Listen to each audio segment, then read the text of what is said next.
Hello everyone and welcome back to Super Mario Odyssey. In the last episode we actually tackled pretty much all of the Sand Kingdom's moons. We just got a handful more to get around the place. And like everyone, there is one right here for free running. And last time, as much like last time we did Koopa free running, this one is exactly the same. The trick is just grab a Jaxie and go from there. Even Golden Boy can't really beat you on a Jaxie, so this should be nice and straightforward to get the Master Cup. Oh, balls! Oh, no, he did. Oh. Crashed. Fuck. Well, as long as you don't cock it up, it's exactly the same. They all came from the town way. Is there a shortcut you can take that way rather than going around the back like I did? Oh, don't give me pity coins, you little shit. Right, let's try that again. Alright, let's try and not crash this time. Coming in, and there we go. Oh! Koopa! Fuck, I only just beat him there. That finishing maneuver is just not helpful. And they all come in from town. That must be the way to do it. By the way, I still did it. It was bloody close. Right, with that, let's head up to the top of the inverted pyramid. And from here, we now have what wasn't there before, is this spark. Actually, the spark paddle may have done it before. But certainly, if you look down to the left there, that moon wasn't. So let's stop here. Oh, did I make it? Didn't make it! Let's try that again. There we go, much easier. Well, much better. Not easier, I didn't do anything differently. Right, from that, let's actually just head straight back up to the top of the pyramid again. And this time we want to come right off to the west. And as you can see, there is a moon pipe down there. Oh, can I land straight in it? Yes, I can. Beautiful. Now this one's quite cool, and not the one I was expecting. This one is quite cool, but not... I think I've realised my last episode felt shorter than it was supposed to be, because I just forgot to do something. We'll check when we're on the map out of here, but... This one's got quite a well-hidden secret. You want to go up here and actually be surprisingly... Oh, shit. Don't do that, definitely. Try again. Right, there we go. What I was going to say is you want to be quite efficient with your water here. Don't use it unless you have to, because this is surprisingly tight, this section, to just make it here. Not a huge deal left. To our secret moon, which is... Freezing Waterway, Hidden Room. Yes, this is called the Freezing Waterway. If you were not in a gushen, you would realise that the water is freezing and deals you damage.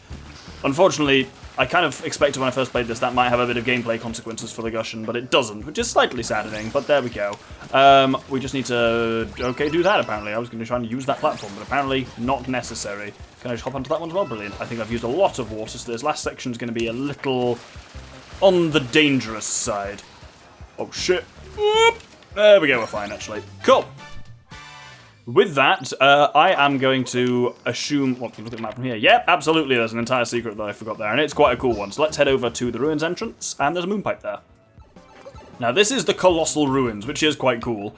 And the secret one can be a bit tough to get on this. I'm going to hold my controller in the crab fashion, as I strongly recommend you do for this, for anything involving these silly flowers. Because we need to cross this mad expanse. Grabbing at least one of those is pretty much necessary. What we need to do is actually aim for... There's a key on this section here, which we got, brilliant, and then we head up here. Cool, we're actually safe. We've done it in one. Well, obviously the whole thing is sinking into the lava, so, the goop, so we do need to move kind of quickly and need to make sure we can make that jump. But this was here. Anyway, this is just the standard one in Colossal Ruins. Dash, jump! And then that opens up a pathway back to a bit that isn't sinking, and this is what our key unlocked. That was a very fast one, and I suspect wouldn't have made much difference to the overall length of the last episode anyway. But, oh, well, there they go. I was going to show you the path we took so it was nice and clear, but it's not. Right. And now we should be done in the Sand Kingdom. As ever, I'm going to check. I'm still burned, quite frankly, from what happened with the fucking volleyball, so there'll be a lot more checking of moon levels, certainly. Let's juice up the Odyssey. I always forget about the hideous green colour that is the Sand Kingdom moons. Though it's nice that they contrast. They're green in here, and then like the blue ones are really bright in the Wooded Kingdom. Anyway, next, let's buy some ridiculous clothes and head over to the Lake Kingdom. Yes, it seemed only fitting that since we're returning to the home of the Lock Lady dress, we should wear the Lock Lady dress. Indeed, this is Peach's wedding outfit, and as they showed us, the moon rock is just up there, so let's start by unleashing that. And there's not a huge number in this, as you can see. The number of moon rock ones generally does play into whether it's a larger or small kingdom, and this is one of the smaller kingdoms, so there we have it. We want to start off with, right on the left here is a moon pipe, so let's head in there. And this is quite cool, this one. The Super Duper Poison Tide. So what we want to do is frog up here, and this is all a frog-based challenge. And, oh, wow, great start there, Doctor. So the trick with this is just patience, which is why I'm going to suck at it. But you can always wait, and remember, while you're on any platform, if a poison wave comes to you like this, you can always just jump over it on pretty much every platform. So rather than doing what I did there and pushing ahead, you can really just wait around on platforms, and indeed you should. Sprint jumps can also be handy. Remember, you can hold X or Y to sprint. Next up is slightly smaller platforms, but once again, you can always jump over the thing on this. So, yeah, I figured this one might be annoying to do on recording because the trick for it is patience, and doing that while you feel like you've been watched. Like there, I should have waited, really. And here, I absolutely should wait, jump over it, and then have another crack at this one. Unlike the previous Poison Tide thing we've seen, in this one, all the waves are the same height. So you don't have to worry about doing anything differently. Everyone, like, you can safely know you can jump over everyone. This key, oh, it has killed me is what it's done. Let's try that again. When we get this key, that unlocks the second moon, and annoyingly now flips the camera so we're going sideways. That does help you see a little better here, but the trick here is just when you land, do like a safety jump to make sure you get the timing right, because it's hard to keep jumping at the same pace as these, but there we go. As ever, I like to take on my own record for closest two moons together, and this is going to be bloody close for any non-Toadette moons. Even if they're not the Toadette ones, you can't hammer through that fast. Right. We're going to try something now that I learnt, which is quite cool. We're going to do speedrunning, and you will remember that I really struggled with the Koopa speedrunning in here. Because I drowned and actually died on it, because moving underwater is very tough. I learnt, in the in-between time, that there's a trick to this. That you can do a little shortcut. This left wall here, that we're flying over now, it looks like you're not supposed to be able to get over it, and you're not supposed to be able to get over it. But you absolutely can. There's a very specific series of jumps you need to do it. But if we go to basically this bit on the end here, then what we need to do is jump, bounce off Cappy, make contact that way, and flip up the wall. Yes, not an easy series of maneuvers, but quite predictable. Like, if you can do it every time you do, like, the Cappy, well, like I'm showing you here, you do that Cappy bounce. Because if you long jump into the wall, then you bounce off it and you can't then go on and wall jump. But if you do the Cappy bounce, you can. It's particularly amusing with Cappy being a bridal veil. But that gives you an absolute ton of time. Like, all the Koopas are still probably only just coming out of the underwater section, so you have absolutely nothing to worry about. So let's get to the end and get the moon. Look at that. My last time, best time was 120 something. That was 44 seconds. Flawless strategy. If you could actually do the jump. And I'm very happy I made it first time. Anyway, with that, let's get the thing from him.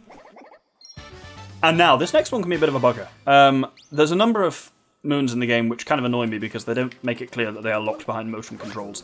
This one sneakily is. There's a Goomba. There is only one way to get a Goomba to her, so we need to start up here, and I need to switch over to Joy-Cons for this to actually work successfully. Oh god, my hands are a bit sweaty. Yes. Why did I say that? Oh, these are also bridal Goombas. Let's be bridal together. What you need to do is jump and then... Oh, there we go. Oh, we can make it. There we go. I tried to do a high jump by shaking the thing, but I just did a normal jump. But that makes it fine. Cool. I thought you needed to do a high jump there, which is Joy-Cons only, to do that. But you don't. So that's actually quite nice. Now, we have another travelling bird to get here, but this bird isn't actually travelling yet. So is it a travelling bird? I don't know. Ooh, money. I'll take that. Gotta buy more silly costumes, you know. The bird starts off on this pillar. When you approach it, now it takes flight. You can see where it's going on the map again. It's that one there, of the two that's kind of flying around. But there's a guaranteed spot where it's basically going to be, which is up here. It makes a very small circle around just this part of the level, like this kind of first pool. And I know it comes behind the Chivalry quite nicely, so once it's here, hello, mug him off. Take his moon, and on we go. We now just need to head up there dead ahead. And we can actually see the moon there. It's behind that cage. What we just need to do is now unzip this malarkey.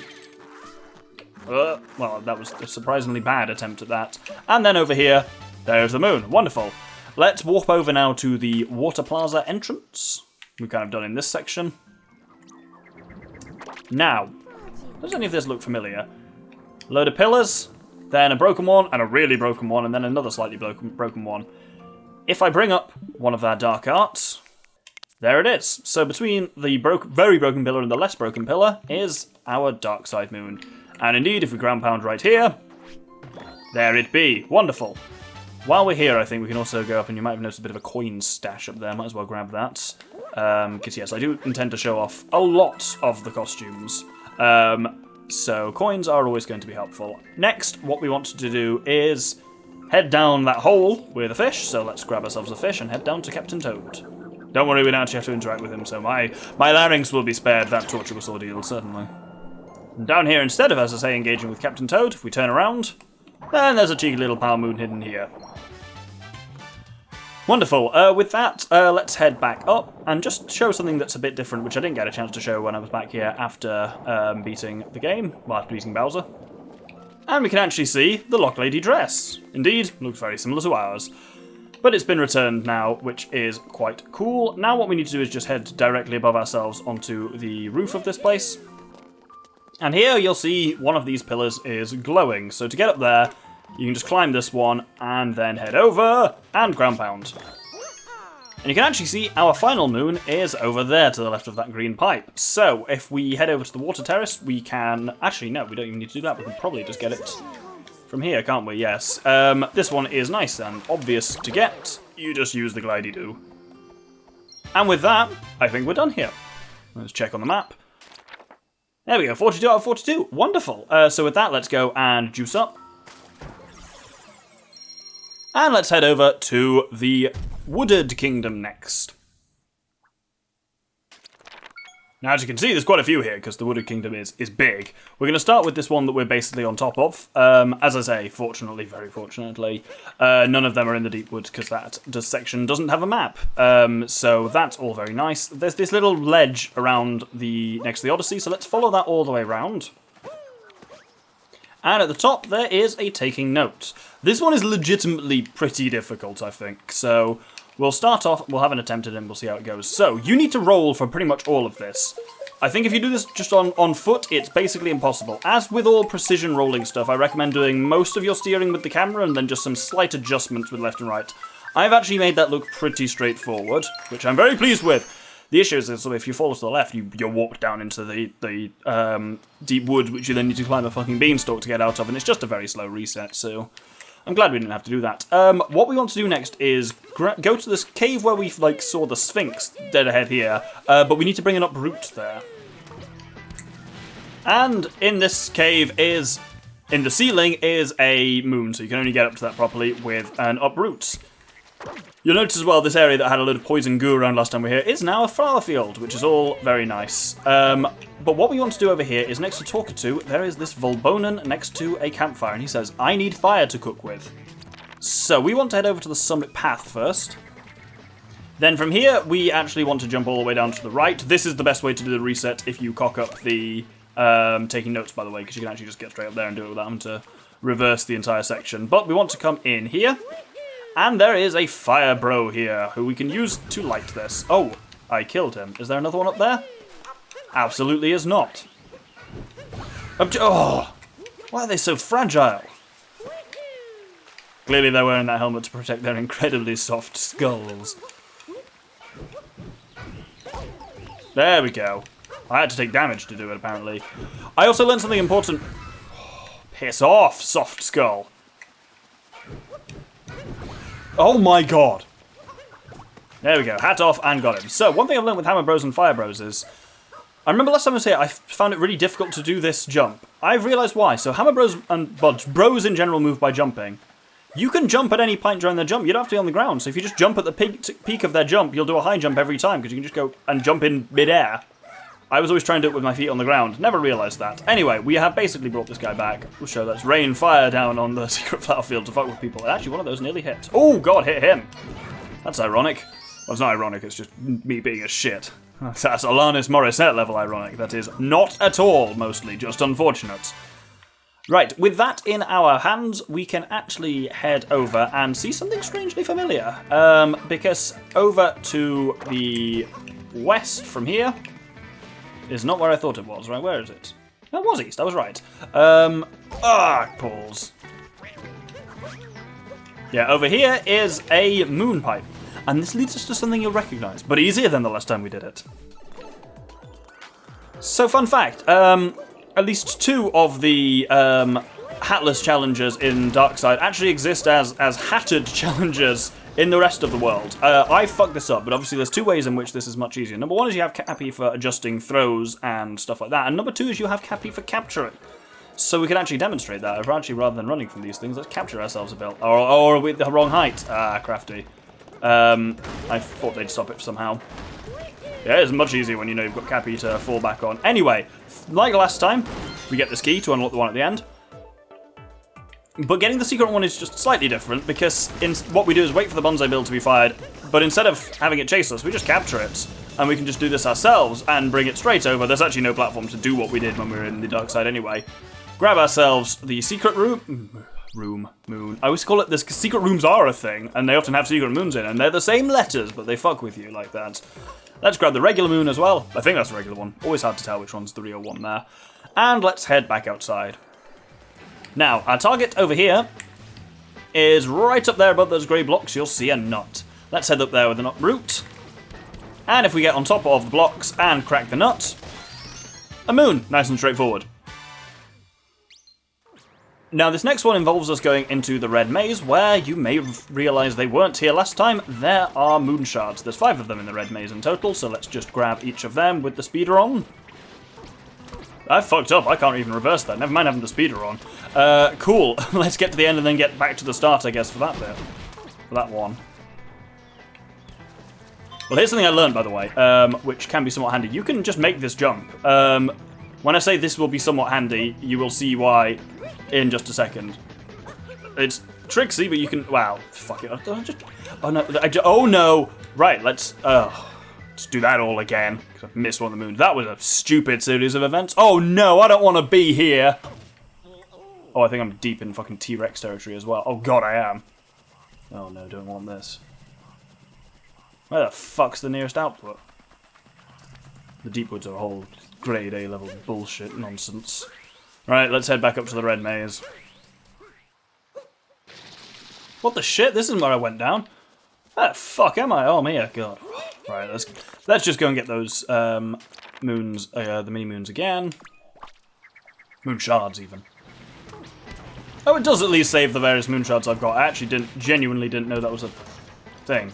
Have I bollocksed it again? Did I need to be on top of that lift somehow? Oh no, we can just go up this way. Brilliant. Cool. With that, it appears nice and neatly at the end, where I'm not.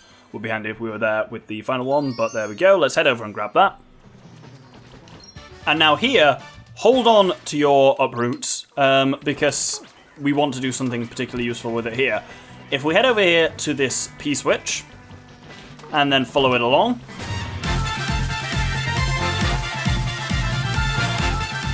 over at this section here is a bonneter, who wants to see an uproot. A creature that can stretch many times its height upwards. I have been hoping to investigate one up close. So the root telescopes out like so. I see, the mystery is solved. And he gives us, I met an uproot. Wonderful. With that, we'll finish up the episode with, we'll warp over to the forest charging station and do Koopa free running. Now in this one, there's pretty much only one reliable way to beat Golden Boy, because if you remember last time we jumped left off the railings at the start instead of going down the beanstalk, which the rest of the Koopas do. Golden Boy is smart. Golden Boy does not do that either. Oh shit, have I not? Oh, and throw Cappy! Oh, piss. Right, that might be costly, but I think we should be alright. It's still saying we're in first. Red? How's he ahead of Golden Boy? Oh well, there we go. Right, let's jump up here, and then we can... I know we can backflip up there. And get all up here a little sooner. But what we want to do, the only reliable way of beating Golden Boy, is to go over here. And then here we can go long jump, dive, dive again, and we can just skip out the entire red maze. No need for any of that nonsense. That clags up them for a while. We got 53 seconds last time, we got 35 this time.